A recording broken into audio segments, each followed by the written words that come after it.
예, 저는 오늘 우리가 읽었던 요한일서 1장 1절로 4절의 말씀을 가지고 예수 그리스도와 더불어 누림이라라는 제목으로 함께 하나님 말씀 은혜를 나누도록 하겠습니다.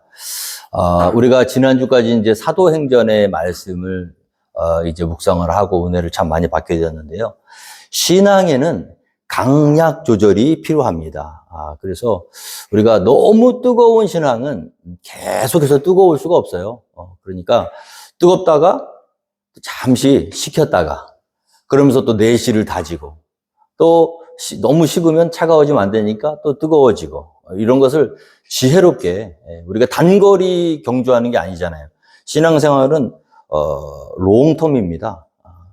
갈 길이 멀어요. 그래서 너무 달려가면 번아웃 됩니다. 그래서 우리 신앙의 완급이 필요합니다. 하나님께 지혜를 주셔서 우리 성령 충만한 은혜를 그동안 많이 사도행전을 통해서 경험했는데 잠시 숨을 고르면서 요한 일서에 나와 있는, 요한서신에 나와 있는 하나님의 따뜻하신 사랑, 특별히 요한서신은요, 하나님과 우리 성도들의 교제에 관한 책이거든요. 연애 편지예요. 그래서 이 말씀을 통해서 우리가 믿음이라는 것이 우리 열심으로 충성하고 헌신하고 봉사하는 게 다가 아니라 정말 하나님 아버지와의 좋은 관계를 통해서 누리면서 신앙생활을 정말 그렇게 할 수 있는 그런 저와 여러분이 되기를 주님으로 축원드리겠습니다. 그래서 우리가 요한일서를 이제 오늘부터 보게 됐는데요. 오늘 요한일서 1장 1절에 보면 태초부터 있는 생명의 말씀에 관하여는 사도 요한이 사랑하는 형제 자매들에게 전해주고 싶은 이야기는 다른 게 아니에요. 태초부터 있었던 생명의 말씀에 관한 이야기입니다. 우리 인간은 죄악으로 타락된 인간은 하나님을 떠나서 하나님을 알지 못하는 그런 죄악으로 인해서 꽉 막혀 있는 그런 인간들은 세상의 근원이 어디서부터인지를 알지를 못해요. 그래서 인류의 역사상 처음 최초의 철학자들부터 지금까지 계속 인간은 무엇을 찾냐 하면 과연 세상이 어디서부터 시작되었는가? 어떤 것으로 이루어졌는가? 어떻게 시작되었는가? 그거를 찾는 답을 하는, 그걸 찾아내는 것이 철학입니다. 인간의 철학. 고대 그리스의 철학자들은, 네 가지로 봤어요. 그래서 사원소라고 그러죠. 세상은 불로 이루어졌다. 아니다, 물이다. 아니다, 흙이다. 아니다, 공기다. 그게 사원소거든요.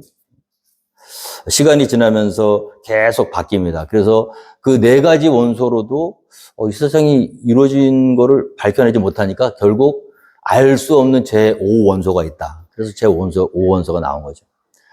죄악으로 인해서 하나님을 떠난 인간의 한계예요. 기껏 생각하는 게 우리 인간의 머리에서 나오는 생각은 우리가 상상할 수 있는 한도 내에서 맨날 그냥 이럴 것이다 저럴 것이다 그렇게 이야기하는 게 우리 인간입니다. 그런데 우리 예수 믿는 사람들은 다르죠. 성경은 우리에게 분명히 만물의 근원에 대해서 밝혀주고 계십니다. 믿으십니까? 우리는 이 세상이 어디로부터 시작됐고 언제부터 시작됐으며 또 누구로부터 시작됐는지를 알 수 있어요. 고민하고 머리를 싸매고 연구하고 수도를 하고 그렇게 해서 발견해내는 게 아니라 하나님께서 우리에게 알려주셨기 때문에 알 수 있습니다. 성경 말씀이 그대로 말씀하고 계시잖아요. 이 지구상의 어떤 철학자도 어떤 종교도 이 세상의 근원에 대해서 확실하게 얘기하고 있는 종교가 없어요. 우리 하나님의 말씀만이 분명하게 이 세상이 어떻게 창조되었는지, 누구로부터 창조되었는지, 언제부터 시작되었는지를 우리에게 명확하게 알려주고 계시다는 거예요. 오늘 우리가 읽었던 요한 1서 1장 1절의 말씀이 바로 그 말씀입니다. 사도 요한이 사람들에게 이야기하고 싶은 건 뭐냐면 태초부터 이 세상이 시작될 때부터 있었던 생명의 말씀이 계시다는 거예요. 믿으십니까, 여러분? 창세기 1장 1절에 이 세상이 어떻게 지어졌는지 하나님께서 우리에게 드러내 주십니다. 태초에 시작이 있는 거예요. 우리가 살고 있는 이 세상은 분명히 처음에 누가 시작한 그 때가 있는 것입니다. 그냥 갑자기 우연히 생겨난 게 아니에요. 태초, 모든 것이 시작된 때가 있었다는 거예요. 아무것도 없는 그런 상태에서 그 태초거든요. 모든 것이 시작되기 전에 계신 분이 계시다는 거예요. 그분이 바로 생명의 말씀이신 줄 믿으시기 바랍니다. 태초에 하나님이 천지를 창조하시니라. 이 하늘과 땅과 나무와 바람과 물, 흙, 이런 모든 것은 창조하신 분이 계신 거예요. 그래서 우리는 창조주 하나님을 믿는 것입니다. 이 모든 것을 있도록 만드신 제1원이 그분이 바로 우리가 믿는 하나님이십니다. 그 하나님과 함께 계셨던 분이 태초부터 계셨던 생명의 말씀이에요. 오늘 요한복음 1장 1절에 태초에 말씀이 계시니라. 이 말씀이 하나님과 함께 계셨으니 이 말씀은 곧 하나님이시니라. 그래서 우리가 믿는 하나님은 삼위의 하나님이십니다. 창조주 아버지 하나님, 그리고 그분과 함께 창조 사역에 동참하셨던 그의 아들 생명의 말씀, 영원한 생명의 말씀이신 예수 그리스도. 할렐루야. 그리고 하나님의 신이 수면 위에 운영하셨던 그 성령 하나님.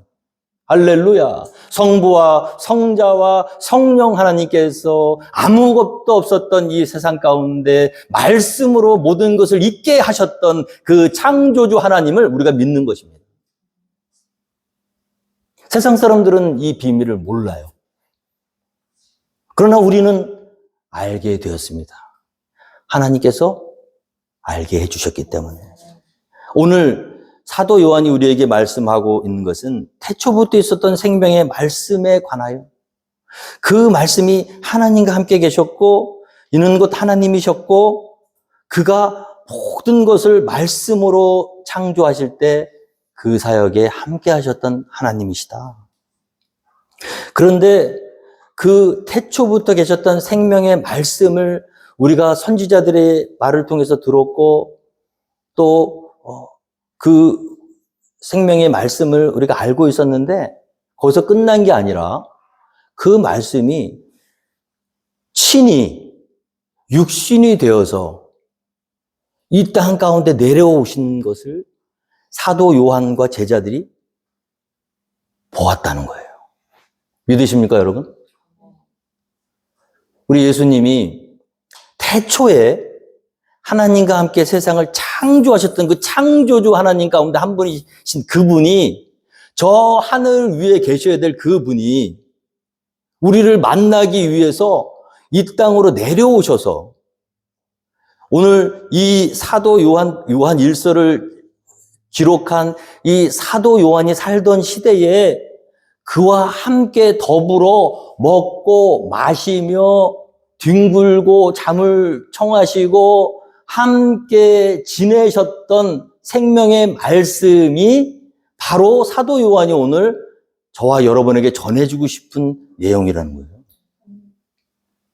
태초에 계셨던 그 말씀이 우리가 그 말씀을 들은 데서 끝나는 게 아니라 눈으로 보았다.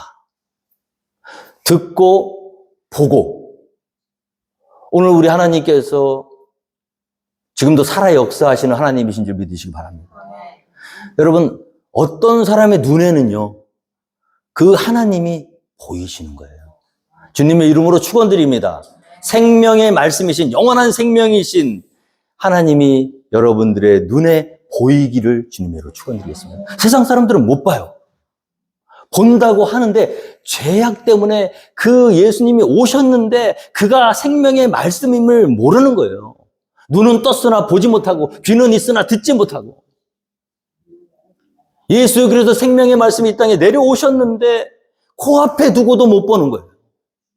그 당시 예수님이 계실 그 당시에 많은 사람들이 있었는데 아무나 다 예수님을 볼 수 있는 눈이 있었던 건 아니라는 거예요. 오늘 이 시대에도 하나님으로부터 창조된 모든 인간들이 다 그 생명의 말씀이신 하나님을 볼 수 있는 건 아니라는 거예요. 어떤 사람만 볼 수 있느냐? 하나님의 은혜로 볼 수 있는 눈을 소유하게 된 사람만 볼 수 있다. 그 누구냐? 사도 요한이 그랬다는 거예요. 우리가 그의 음성을 들었고 눈으로 보았고 또 본 데서 끝나는 게 아니라 가까이 가서 자세히 보고 그 자세히 보면서 끝나는 게 아니라 우리 손으로 만져봤다. 할렐루야. 태초에 천지를 창조하신 하나님 아버지를 보고 듣고 만져본 사람이 사도 요한이라는 거예요. 오늘 사도 요한이 이 편지 왜 썼느냐?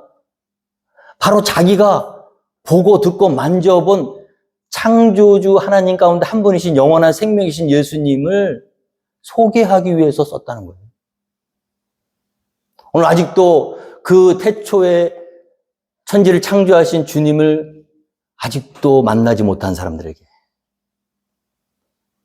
그분은 진실로 살아계신 하나님이죠. 내가 봤어. 내가 들었어. 내가 그분을 직접 만져봤어. 할렐루야. 여러분, 오늘 우리가 믿는 하나님은 저 하늘 위에 계신 분이 아니에요. 오늘 이 시간에도, 이 순간에도 우리 곁에서 우리에게 말씀하시고 우리에게 보여주시며 우리의 손을 잡아주시는 하나님이신 줄 믿으시기 바랍니다. 우리가 못 볼 뿐이에요. 오늘 믿음이라는 건 무엇이냐 하면 그 생명의 말씀을 보고 듣고 만지는 것이 우리의 믿음입니다. 뜬구름 잡는 게 아니에요. 그 하나님과 동행하는 것이 믿음이에요. 자, 이 생명이 나타내신 바 된지라. 생명은요, 영원한 생명은요, 나타내어지는 겁니다. 찾는 게 아니에요, 여러분. 착각하시면 안 돼요. 저는 그래서 교회에서 하는 프로그램들 중에 뭐 구도자의 길, 뭐 이런 거 저는 싫어합니다. 너무 건방져요. 뭘 찾아요, 찾기는. 무슨 도를 찾아요? 어떻게 찾아요? 우리가 하나님을 만날 수 있는 방법은 하나밖에 없어요. 하나님이 나타내 주셔야 되는 거예요. 하나님이 자기를 드러내 주셔야 되는 거예요. 계시의 하나님이 자기를 나타내어 주시는 자만 그를 볼 수 있는 거예요.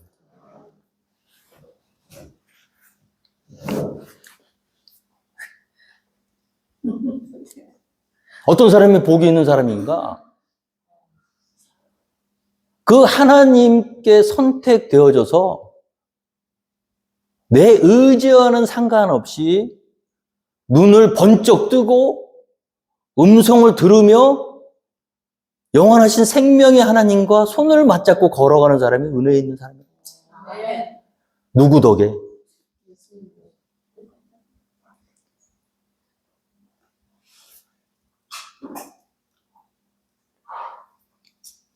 그래서 믿음은 힘으로도 안 되고 능으로도 안 되고요.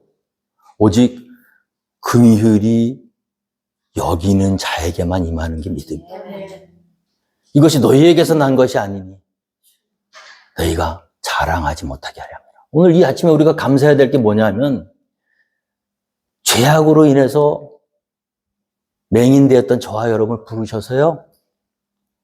영원하신 생명의 말씀을 드러내 주시고 힘들고 어렵고 낙심되고 절망될 때 내 귀에다가 속삭여 주시면서 사랑하는 딸아, 사랑하는 아들아, 힘내라. 내가 지금 옆에 있다. 말씀해 주시고 정말 좌절과 절망의 시간을 지나갈 때 모든 사람들이 나에게 등을 돌리고 손가락질할 때 조용히 내 곁에 오셔서 내 손을 잡아주시는 하나님. 할렐루야. 그게 믿음이에요, 여러분. 그 믿음 생활이에요. 우리가 누려야 할 믿음 생활이고, 믿는 자의 삶이 바로 그와 같은 교제가 있어야 된다는 거죠. 하나님과의 교제. 저는 진짜 하나님의 손길을 체험해 본 적이 있습니다. 제가 이 신학대학 다닐 때 막 방황을 했었거든요. 근데 어느 날 저를 참 이끌어 주셨던 우리 형님 전도사님이 저를 끌고 가더니 어떤 교회에 데려가셨어요. 근데 사람들 많은데 가기에 좀 그래서 그때만 해도 은혜를 잘 못 받았었던데 2층 구석으로 갔어요. 그래서 보통 보면은 은혜 떨어진 사람들을 보면 2층으로 가잖아요. 2층의 구석에 아무도 모르는 데 가서 이렇게 구석에서 조용히. 근데 거기 있는 성령이 충만한 데였어요. 들어갈 때부터 벌써 달라요. 교회가. 여러분, 교회에 분위기가 있다는 거 아십니까? 교회는 분위기가 있어요. 뭔지 모르게 뭐 잘하는 거 아니야. 찬양도 뭐 잘하는 것도 아니고 뭐 건물도 별로 중요한 것 뭐 좋지도 않은데 딱 들어가는 순간 느낌이란 게 있어. 따뜻한 느낌. 이렇게 세상에서 막 시끄럽다가도 그 안에 딱 들어가면 갑자기 고요해지면서 쫙 마음이 가라앉고 괜히 눈물이 핑 돌고 그 교회가 그런 교회였어요. 그래서 2층 구석에서 앉아서 주님, 저 좀 만나주시면 안 돼요? 저기 있는 사람들처럼 저렇게 아름다운 얼굴로 평안함을 누리는 신앙생활 저도 하고 싶은데 주님 하고 정말 그 세리가 고개를 감히 못 들고 기도하잖아. 나는 죄인으로서 주여 나를 불쌍히 여겨달라고 그런 기도를 제가 했나 봐요. 근데 갑자기 그 2층에 구석에 아무도 없었는데 눈을 감고 머리를 숙이는데 갑자기 제 뒤통수에 납작하잖아요. 여기를 누가 진짜 세게 이렇게 2번을 이렇게 쏟아담아 주시는 거예요, 여기를. 이렇게 정말 그런 세상에서 태어나서 그런 따뜻함을 제가 경험해 본 적이 없습니다. 근데 정말 따뜻해요, 손이. 이 납작한 뒤통수를 2번을 탁 그러면서 말씀하시는 사랑하는 아들아, 네 짐을 내려놔라. 그 마음이 평안해지더라고요. 여러분, 우리가 믿음이라는 게 뭐냐면 막 봉사하고 열심히 충성 봉사하고 거기서 끝나는 게 아니에요. 그렇게만 살면요, 우리가 계속 이 아웃풋만 있지 인풋이 없는 거잖아요. 그래서 이제 맞아야 됩니다. 내 안에 주님으로 인한 기쁨과 은혜가 충만히 차올라서 정말 차오르고 자기도 모르게 저절로 터져 나가는 것이 그게 헌신이고 봉사예요. 그럴 때 아무것도 아닌 일 같지만 그 하나의 기쁨으로 드리는 그 두 렙돈 하나가 하나님의 보좌에 상달되어지는 줄 믿습니다. 그래서 우리가 이 시대에 회복해야 될 게 뭐냐면 그 좋으신 주님이 주시는 은혜, 그분과의 릴레이션십이 우리에게 중요하다는 거지. 주님의 이름으로 축원드립니다. 여러분들이 힘들고 어려울 때 여러분들의 귓가에 스며드는 주님의 부드러운 음성을 듣게 되기를 축복합니다. 정말 어렵고 힘든 눈앞이 캄캄해서 정말 힘들고 어려울 때 그 환한 빛 가운데 계신 주님이 두 팔을 벌리고 여러분들을 부르시는 그 모습을 보게 되기를 주님으로 축원드립니다.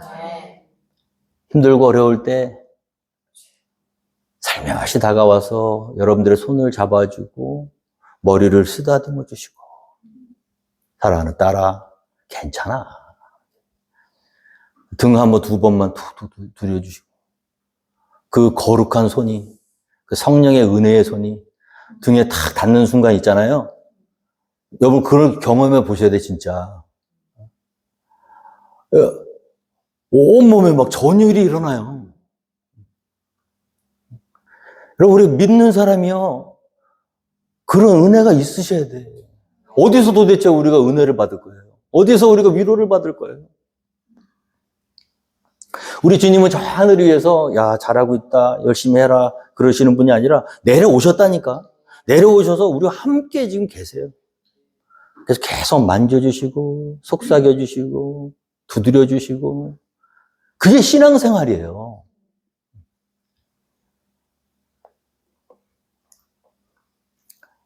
자, 우리가 보고 들은 바를 너희에게도 전함은 너희로 우리와 사귐이 있게 하려 함이니 우리의 사귐은 아버지와 그의 아들 예수 그리스도와 더불어 누림이라. 은혜 받았잖아요. 그 다음에 이제는 자연스럽게 어떤 일이 벌어지냐 하면 내가 받은 은혜를 나누고 싶은 마음이 생기는 거예요. 그게 성령 안에 있는 사람의 특징입니다. 성령으로 충만한 은혜가 차오르면 그 은혜를 혼자서는 가지고 있지 못하는 거예요. 그게 변화받은 사람의 특징이에요. 전도는요, 일이 아니에요. 선교는요, 미션이 아닙니다. 삶이에요. 꼭 해야 되는 게 아니에요. 하게 되는 거예요. 전도하고 선교하는 목적이 뭐예요? 예수님을 전해서 그들도 우리처럼 변화받고 구원받고 우리가 누리는 기쁨과 평안을 맛보게 하려는 목적이 예수님 전하는 거 아니에요? 내가 먼저 은혜를 맛봤는데 다른 사람에게 별로 주고 싶은 마음이 없어. 그렇다면 그것은 하늘로부터 내린 은혜라고는 보기가 어렵지.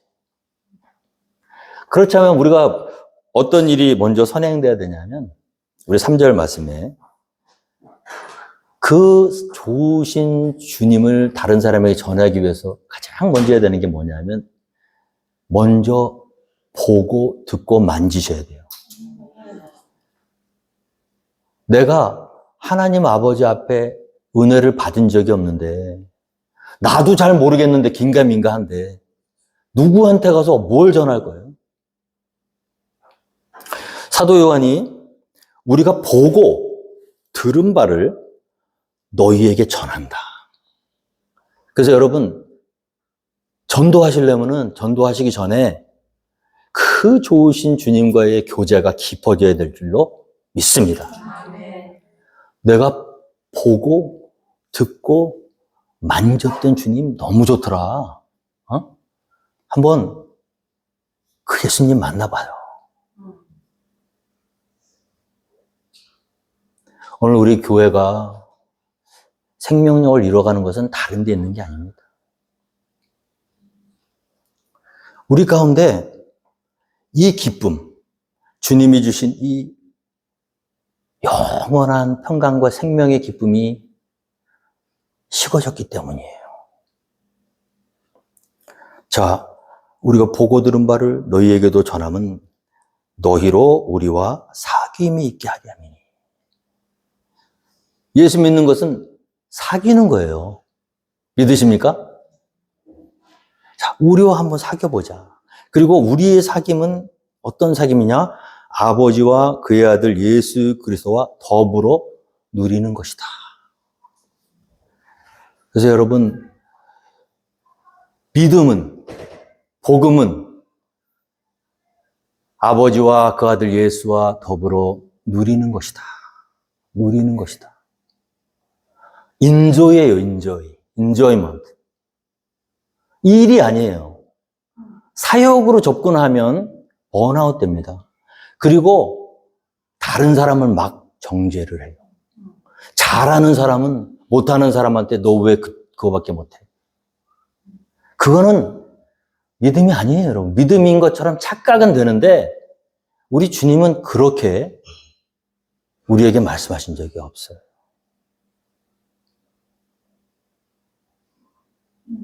오늘 이 아침에 우리의 믿음을 한번 돌아보면서 내가 지금 예수와 더불어 누리는 삶을 살고 있는가? 교회 오고 예배하고 봉사하고 헌신하는 것이 내 일인가? 아니면 나의 기쁨인가? 찬양하고 말씀 전하고 여러 가지 교회 일들을 감당하는 것이 나에게 짐인가? 아니면 나의 기쁨인가?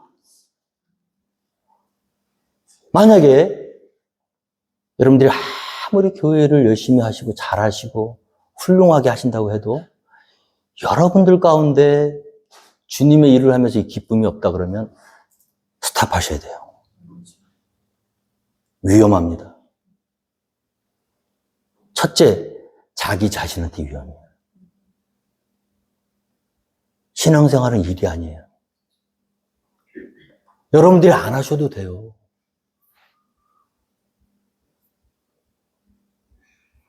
여러분들의 헌신이 없으면 교회가 무너질 것 같아도 그렇지 않습니다.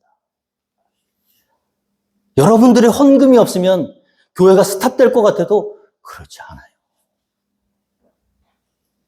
우리 주님께서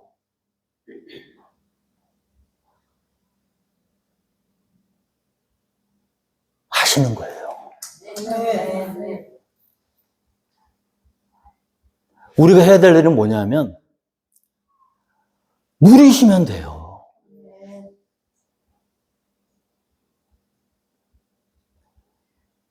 만약에 이 자리에 뭐 그런 분은 없겠지만 어떤 부분에서 교회의 사역이나 뭐 어떤 헌금이나 어떤 부분이 부담이 되고 짜증이 나고 버겁게 생각이 되시면 스탑하셔야 돼요. 한번 시험해 보세요. 내가 그걸 안 하면 이 교회가 어떻게 되는가? 한번 시험해 보세요, 제발. 딱 한 6개월만만 알아보자. 헌금도 안 하고, 찬양도 안 하고, 봉사도 안 하고, 아무것도 안 하고, 나는 완전히 밥숟가락 하나만 들고, 그냥 와서 밥만 퍼먹고, 남이 다 차려지면 하고, 막 룰루랄라. 한번 해보세요, 여러분.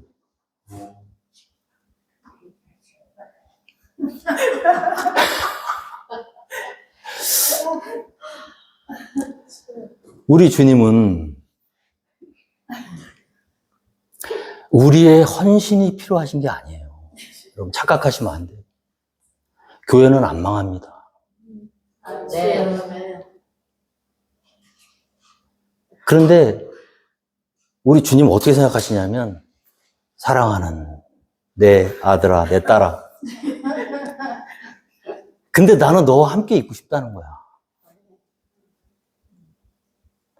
그냥 아무것도 안 하고 그냥 나한테 오면 안 되겠니? 한번 다 내려놓고 한번 시험해 보면 안 되겠니? 네가 할 일을 못하고 네가 엉뚱한 짓을 하고 네가 정말 나한테 보탬이 안 되고 네가 정말 내 것만 뺏어가는데 내가 너한테 어떻게 하는지 한번 시험해 보고 싶지 않니? 한 번만. 여러분 우리 믿음 생활이라는 게 너무나 우리가 정말 엉뚱한 길을 지금 걷고 있는 거예요, 사실은. 한번 시험해 보시라니까. 몇 달만 좀 해보세요, 몇 달만. 하나님 여러분 안 버리세요. 여러분들이 뭐 할 일 안 한다고, 안 한다고 하나님이 너 우리 교회 나오지 마.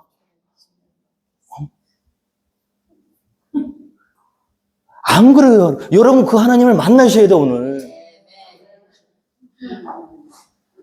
수고하고 무거운 짐진 자들아.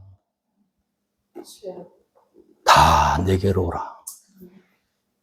내가 너희를 쉬게 하리라.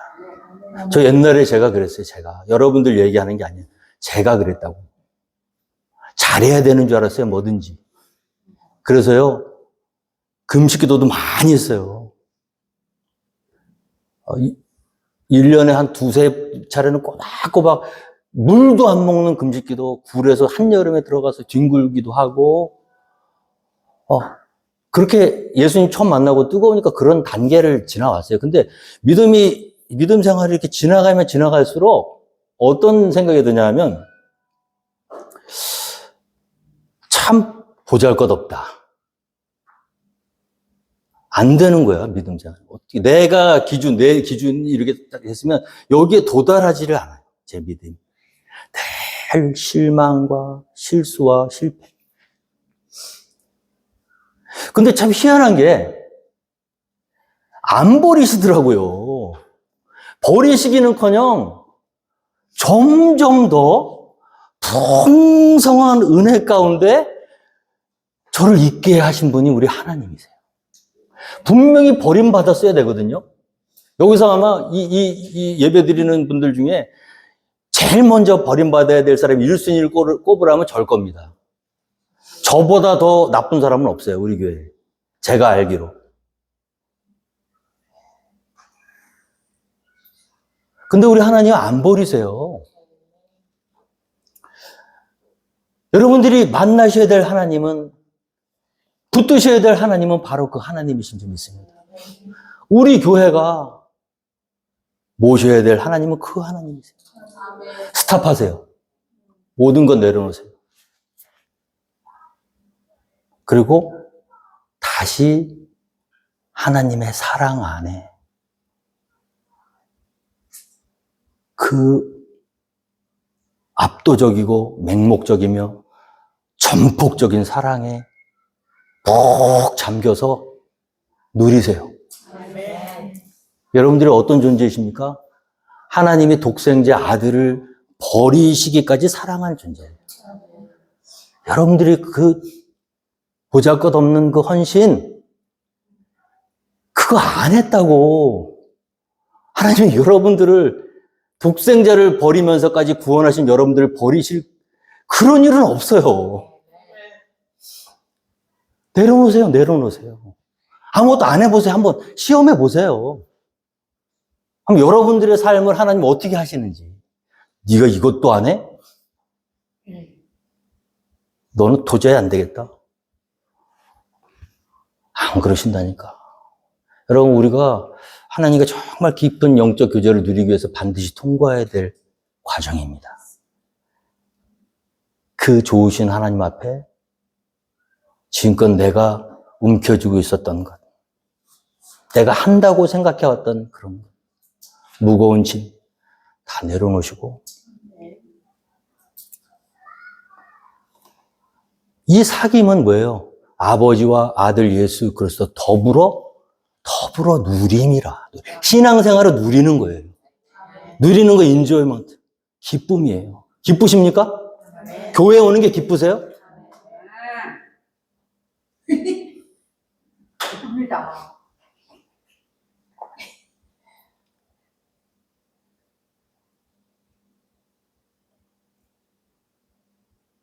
하나님은 여러분들이 누리면서 사시길 원해요. 사랑하는 딸아, 사랑하는 아들아, 이제 그만 내려놔. 네가 어떻게 해도 너는 내 자녀야. 네가 잘나도 못나도 잘해도 못해도 너는 내 자녀지. 네가 잘한다고 내 자녀고 못한다고 내 자녀가 아니고. 잘하려고 하면요, 가장 먼저 자기에게 큰 실망을 하고, 또 잘해도 문제야. 잘하면 어떻게 되냐면 또 교만해져요, 이게. 또 잘하면 남을 정죄해. 넌 왜 못하냐? 난 이렇게 잘하는데. 기쁨이 전혀 없는 신앙생활이 됩니다. 그것이 오늘 우리 교회를 병들게 하는 마귀 사단의 전략이에요.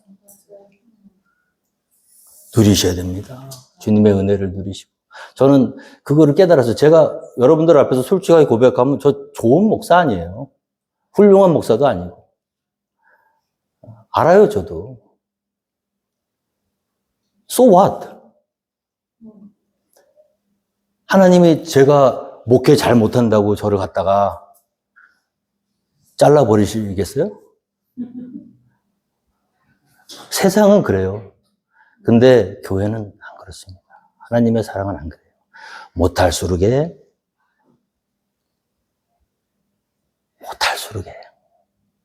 더 따뜻한 사랑으로 우리를 감싸시고 함께 하시는 분이 하나님이시라는 거죠.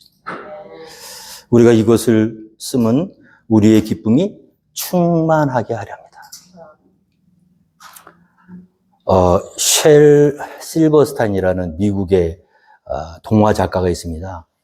이분이 3대 소설이죠. 어른들이 읽는 동화 3대 소설, 3대 동화.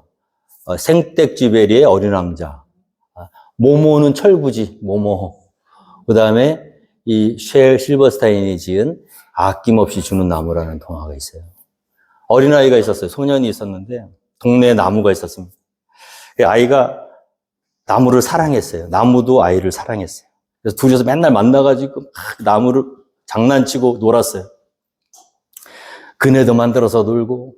어느 날 아이가 컸어요. 친구가 생겼어. 점점 뜸해지는 거야, 나무로 오는 게. 그러다가 아예 발길을 끊었어요. 티네이저가 됐어요. 나중에 컸어. 오래간만에 나무한테 왔어요. 나무 너무 반가운 거예요. 어휴, 어디 갔다 왔어? 얼마나 기다렸는데. 근데 이 소년이, 요즘 좀 친구들하고 좀 재밌게 놀아야 되는데 돈이 없어. 나한테 돈 좀 줄 수 있어? 그러니까 내가 돈이 어디 있어? 근데 나한테 열매가 있으니까 이 열매를 따다가 갖다 팔아갖고 친구들하고 놀고 싶은 거 다 놀아. 그래서 자기 사과나무 열매를 다 줬어. 그 열매를 잔뜩 소년이 가지고 와서 팔고 그걸로 친구들을 만나서 막 놀고 재밌게 놀았어. 또 한참이 지났어요. 어느 날 또 느닷없이 나타난 거예요. 어디 갔다 왔어? 나 너 얼마나 기다렸는데. 나 돈이 필요해. 결혼해서 아내도 있고 자식도 있는데 집이 없어. 집이 필요해. 그래? 그러면 내 나뭇가지랑 이런 이파리 같은 거 다 잘라서 가져가서 이 집 줘. 다 줬어요. 나뭇가지 자르고 이파리 잘라서 집을 줬어. 또 한동안이 지났어요. 하나. 그러더니 중년이 돼서 나타났어. 그러더니 나무한테 그런 거야. 이번에 사업을 하나 크게 해야 되겠는데 미천이 없어. 미천 좀 줘봐. 그래? 그러면은 나의 나무 기둥을 잘라가지고 가서 네가 배를 만들든 뭘 만들든 네가 이걸로 한번 시작해봐. 자기 몸뚱아리를 다 줬어. 갔어. 또 안 와. 한참이 지났는데 노인이 된 소년이 지팡이를 짚고 그 어릴 때 뛰어놀던 나무 친구에게 왔습니다. 그래갖고 그 앞에 딱 섰는데 나무가 그러는 거 슬픈 목소리로 왜 이제 왔어? 나는 평생 너만 기다렸는데 근데 미안해서 어떡하냐? 나는 이제 너한테 아무것도 줄 것이 없다. 네가 내 몸뚱아리까지 다 잘라가지고 아무것도 줄 게 없어. 그러니까 그 소년이 나는 지금 그냥 잠시 앉아서 쉴 곳이 필요할 뿐이야. 그러니까 나무가 그래 그럼 잘 됐다. 이 다 잘라져 버리고 몸뚱아리도 아무것도 없지만 네가 잠시 앉았다 쉬어갈 수 있는 내 밑둥은 있으니까 여기 좀 앉아서 쉬어가지 않으련? 그게 아낌없이 주는 나무의 내용이에요. 여러분, 우리 하나님과의 신앙생활 속에서 우리가 그 동화에 나오는 내용과 너무 비슷한 것 같아요. 하나님은 언제나 변함없이 그 자리에 계시거든요. 한 번도 우리를 밀어내신 적 없고 질책하신 적 없고 원망하신 적 없어요. 달라는 대로 다 내어주고. 근데 우리는 늘 내가 무엇을 얻을 것인가, 무엇을 가질 것인가, 거기에만 관심이 있고 그 나무, 언제까지나 저를 사랑해주고 자기 곁에서 모든 것을 다 내어주는 나무와의 아름다운 삶을 누려보지를 못하는 거예요. 그러다 끝나는 거예요. 저는 오늘 이 아침에 우리 사랑하는 성도님들께 도전하고 싶습니다. 여러분들 지금 어디에 계신가요? 여러분들의 신앙생활이 지금 어디쯤에 와 계신가요? 혹시 나뭇가지를 베어서 집을 만들고 계신가요? 열매를 따다가 팔아서 친구들과 노는 단계에 계신 거예요. 아니면 그 나무 기둥을 잘라서 사업 미천을 하고 계십니다. 아니면 모든 것을 다 잃고 그래도 나를 언제까지나 그 자리에서 지키시고 기다려주시는 주님 앞에 와서 그 주님 의자에 앉아서 그냥 평안한 마음으로 우리 주님과 더불어 누리는 그런 삶을 살고 계신가요? 저는 오늘 주일학교 애들 보는데 오늘 네이튼이 제일 먼저 들어오더라고요. 네. 걔를 딱 보면서 오늘 제가 설교 말씀 준비한 이게 생각이 났어. 이 어린아이들은, 얘네들은 참 순진해요. 나무에서 좀 놀잖아요, 지금 저렇게. 보이세요? 나무랑 놀잖아요. 근데 쟤네들이 크면 나무에 관심이 없어져요. 세상 것들 때문에. 다 자기들 하고. 근데 나중에 어디로 돌아오냐면 나무 옆으로 돌아오거든요. 저 우리 네이튼이 쏙 들어오는데, 요 녀석이 지금 딱 나무랑 놀기 딱 좋은 나이야. 우리가 해야 될 게 뭐냐 하면, 그냥 그 자리를 지켜주는 거예요, 여러분. 교회라는 거는요, 좋은 교회 되려고 하지 마세요. 뭘 얼마나 큰일을 하시려고 그렇게 그러세요. 그냥 모자라도 부족해도 언제든지 아이들이 다시 와서 모든 것을 다 잃고 다 모든 것을 빼앗긴 그 상태에서 와서 그냥 앉아서 쉴 수 있는 장소만 되어줘도 성공입니다.